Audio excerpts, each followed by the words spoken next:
नमस्कार, ये आकाशवाणी शिमला है। अब आप प्रभा शर्मा से प्रादेशिक समाचार सुनिए। आज के मुख्य समाचार। मुख्यमंत्री जयराम ठाकुर ने किया परिवहन विभाग की ई परिवहन व्यवस्था का शुभारंभ। विधानसभा का बजट सत्र कल से शिमला में। सत्ता पक्ष और विपक्ष दोनों ने बैठकें कर सत्र के लिए बनाई रणनीति। 222 करोड़ रुपए से अधिक का होगा नगर निगम शिमला का वर्ष 2021-22 का बजट। और विकास कार्यों की गुणवत्ता पर होगी कर्मचारियों और अधिकारियों की जवाबदेही सुनिश्चित। कोविड-19 महामारी के खिलाफ देश एकजुट होकर लड़ रहा है। आप भी हमारे साथ सुरक्षा और बचाव के 3 आसान एहतियाती उपायों का संकल्प लें। कोविड-19 से बचाव और सुरक्षित रहने के 3 उपाय। मास्क लगाएं, 2 गज दूरी है जरूरी, सुरक्षित दूरी रखें, हाथ और मुंह साफ रखें। अब समाचार विस्तार से। मुख्यमंत्री जयराम ठाकुर ने आज शिमला में परिवहन विभाग की ई परिवहन व्यवस्था का शुभारंभ किया। इस ऑनलाइन प्रणाली के शुरू हो जाने से अब प्रदेश के लोगों को ड्राइविंग लाइसेंस, पंजीकरण प्रमाण पत्र, वाहन की पासिंग, आरसी और परमिट जैसे कार्यों के लिए विभाग के कार्यालयों के चक्कर नहीं काटने पड़ेंगे। मुख्यमंत्री जयराम ठाकुर ने इस मौके पर कहा कि पिछले कुछ वर्षों से तकनीक ने हमारे जीवन को परिवर्तित किया है और कोरोना काल के दौरान तकनीक के उपयोग से आवश्यक सेवाएं बिना किसी बाधा के सुनिश्चित हुई। उन्होंने कहा कि अभी तक ई परिवहन सुविधा शिमला व कांगड़ा जिलों में पायलट आधार पर चल रही थी। ये योजना लोगों को बेहतरीन सेवाएं प्रदान करने में महत्वपूर्ण साबित हुई है। इसी के चलते सरकार ने इसे पूरे प्रदेश में लागू करने का निर्णय लिया है। उन्होंने कहा कि लोगों को इस सुविधा का लाभ उठाने के लिए जागरूक करने पर विशेष बल दिया जाना चाहिए। मुख्यमंत्री जयराम ठाकुर ने कहा है कि कोरोना महामारी के बारे में जागरूकता फैलाने में मीडिया ने महत्वपूर्ण भूमिका निभाई है। मुख्यमंत्री आज शिमला में एक समाचार पत्र समूह द्वारा आयोजित हिमाचल अचीवर्स 2021 अवार्ड कार्यक्रम के मौके पर बोल रहे थे। मुख्यमंत्री ने बाद में आईजीएमसी शिमला से 6 नई advance life support system ambulance जीवन दायिनी को हरी झंडी दिखाकर लोगों को समर्पित किया। प्रदेश विधानसभा का बजट सत्र कल 26 फरवरी से शिमला में आरंभ हो रहा है। 20 मार्च तक चलने वाले बजट सत्र के दौरान कुल 17 बैठकें होंगी। कोरोना महामारी को देखते हुए बजट सत्र में 1200 के स्थान पर केवल 400 कर्मचारी व अधिकारी ही विधानसभा ड्यूटी में तैनात होंगे। इसके अलावा पिछले सत्र की भांति बजट सत्र में भी दर्शकों के आने पर पूर्ण पाबंदी रहेगी। विधानसभा अध्यक्ष विपिन सिंह परमार ने आज शिमला में एक पत्रकार वार्ता में कहा कि बजट सत्र कल राज्यपाल के अभिभाषण के साथ आरंभ होगा और 6 मार्च को मुख्यमंत्री जयराम ठाकुर सदन में राज्य का वर्ष 2021-22 का बजट पेश करेंगे।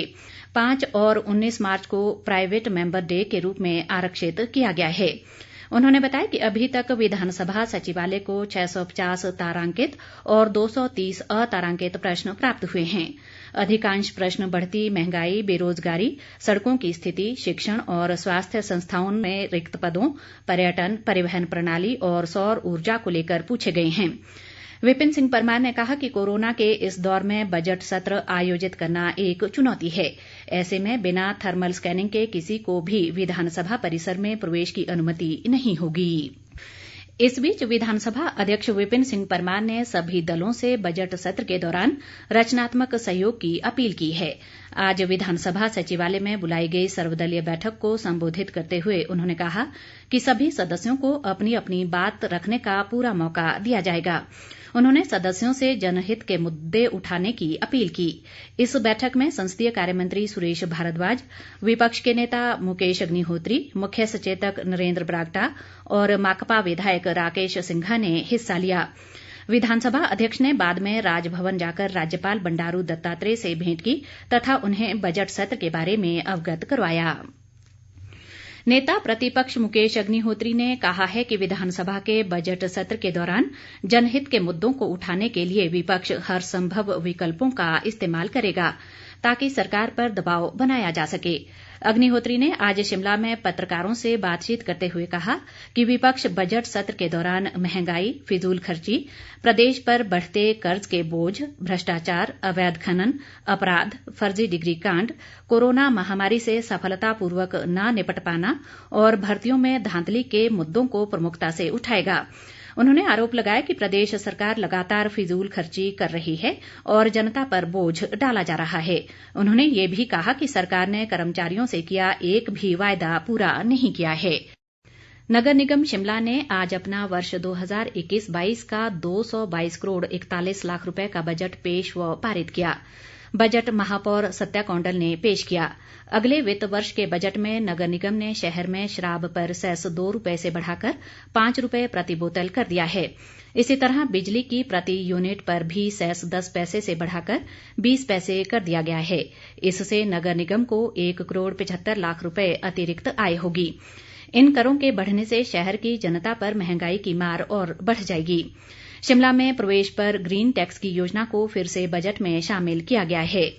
इस बीच कांग्रेस ने नगर निगम शिमला के बजट को दिशाहीन बताते हुए इसे शहरवासियों पर अतिरिक्त आर्थिक बोझ बढ़ाने वाला बताया है। माकपा नेता व पूर्व महापौर संजय चौहान ने कहा है कि नगर निगम का बजट आम जनता पर बोझ डालने वाला है और पार्टी इसका विरोध करती है। ग्रामीण विकास व पंचायती राज मंत्री वीरेंद्र कंवर ने कहा है कि पंचायतों में विकास कार्यों की गुणवत्ता पर प्रतिनिधियों के साथ साथ विभागीय कर्मचारियों की जवाबदेही भी सुनिश्चित की जाएगी। कंवर आज बंगाणा में नवनिर्वाचित प्रतिनिधियों के लिए आयोजित कार्यशाला के दौरान बोल रहे थे। उन्होंने कहा कि अगर गुणवत्ता में कमी या कोताही पाई गई तो कर्मचारियों व अधिकारियों के खिलाफ आवश्यक कार्रवाई की जाएगी। पद्मश्री पुरस्कार से सम्मानित रेबीज विशेषज्ञ डॉक्टर उमेश भारती को सर्पदंश के नियंत्रण और रोकथाम के लिए विश्व स्वास्थ्य संगठन ने अपने पैनल में रणनीतिक विशेषज्ञ के रूप में शामिल किया है। सर्पदंश प्रबंधन पर उनकी विशेषज्ञता को स्वीकारते हुए विश्व स्वास्थ्य संगठन ने उपेक्षित उष्ण कटिबंधीय रोगों के नियंत्रण के लिए विशेषज्ञ सेवाएं और जानकारी लेने का निर्णय लिया है। विश्व स्वास्थ्य संगठन द्वारा जारी विज्ञप्ति में कहा गया है कि वह समय समय पर डॉक्टर भारती की अपनी विभिन्न परियोजनाओं में सहायता लेंगे और उनकी तकनीकी जानकारी का भी इस्तेमाल करेंगे। 53 वर्षीय डॉक्टर भारती ने कहा कि ये उनके लिए गर्व के क्षण हैं। पूर्व मुख्यमंत्री प्रेम कुमार धूमल ने कहा है कि स्किल डेवलपमेंट के माध्यम से भविष्य को सुनहरा बनाया जा सकता है। धूमल आज सुजानपुर विधानसभा क्षेत्र के माता टौणी देवी परिसर में प्रदेश भवन एवं अन्य निर्माण कामगार बोर्ड द्वारा आयोजित कार्यक्रम को संबोधित कर रहे थे। उन्होंने लोगों से केंद्र व प्रदेश सरकार द्वारा चलाई जा रही स्किल डेवलपमेंट की विभिन्न योजनाओं का लाभ उठाने की भी अपील की। उन्होंने बाद में कामगारों को सोलर लाइट और इंडक्शन चूल्हे भी आवंटित किए।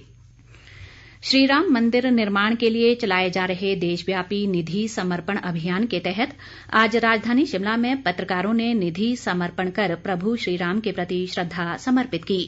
विश्व संवाद केंद्र शिमला में आयोजित इस कार्यक्रम में विश्व हिंदू परिषद प्रांत संगठन मंत्री नीरज दौनरिया और अभियान प्रांत प्रचार प्रमुख महीधर प्रसाद मौजूद रहे। इस दौरान प्रेस क्लब शिमला के अध्यक्ष अनिल भारद्वाज, उपाध्यक्ष पराक्रम चंद, कोषाध्यक्ष उज्जवल शर्मा, रमेश ठाकुर, कमल ठाकुर, अनिल ठाकुर, प्रीति मुकुल, राजेश कौंडल, रविंद्र जस्टा, अभिषेक शर्मा, कुलदीप शर्मा, चमन शर्मा और प्रकाश भारद्वाज ने निधि समर्पण किया। नीरज दौनरिया ने बताया कि प्रदेश में अब तक इस अभियान के तहत 12 करोड़ रुपए का संग्रह किया जा चुका है। इस कार्य के लिए 3200 टोलियां बनाई गई हैं। प्रदेश भाजपा अध्यक्ष सुरेश कश्यप ने कहा है कि पार्टी 4 नगर निगमों में होने वाले चुनावों के लिए पूरी तरह तैयार है। उन्होंने आज शिमला में एक बयान में कहा कि भाजपा ग्राम सभा से विधानसभा का संकल्प लेकर चली है। कश्यप ने कहा कि पार्टी ग्राम सभा की तर्ज पर ही 2022 के विधानसभा चुनाव में भी भारी बहुमत से जीत दर्ज करेगी। अंत में मुख्य समाचार एक बार फिर। मुख्यमंत्री जयराम ठाकुर ने किया परिवहन विभाग की ई परिवहन व्यवस्था का शुभारंभ। विधानसभा का बजट सत्र कल से शिमला में सत्ता पक्ष और विपक्ष दोनों ने बैठकें कर सत्र के लिए बनाई रणनीति। 222 करोड़ रुपए से अधिक का होगा नगर निगम शिमला का वर्ष 2021-22 का बजट और विकास कार्यों की गुणवत्ता पर होगी कर्मचारियों और अधिकारियों की जवाबदेही सुनिश्चित। इसी के साथ ये समाचार बुलेटिन समाप्त हुआ। नमस्कार।